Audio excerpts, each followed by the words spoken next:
10 टकिया और 20 टकिया चुलिए में धर हाली हाली। अरे धले रे पतर के धर। अरे ले 10 टकिया और 20 टकिया चुलिए में धर हाली हाली। तू तो हौ बंगाली गोरी नाच हाली हाली। तू तो हौ बंगाली गोरी नाच हाली हाली।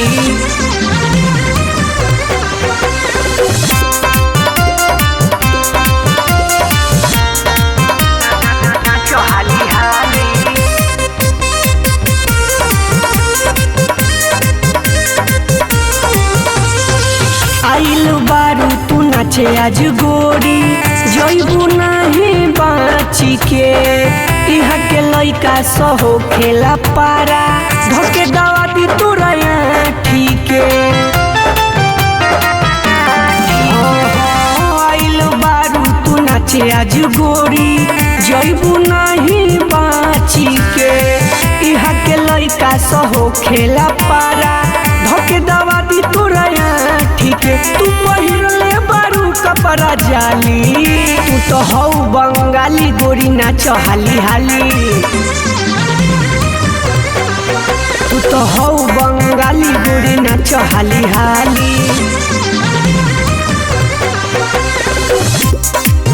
तू तो हौ बंगाली नाच हाली हाली।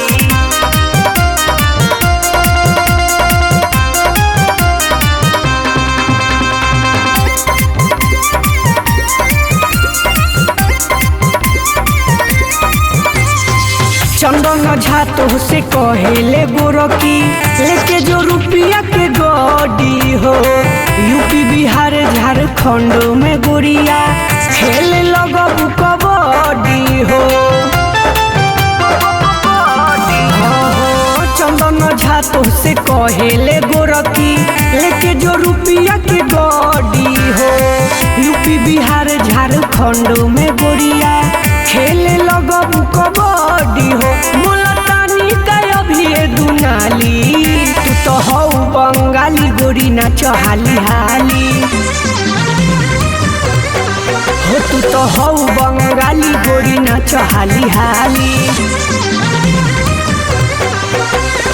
नचबू ना तो बचबू ना बुझाइल।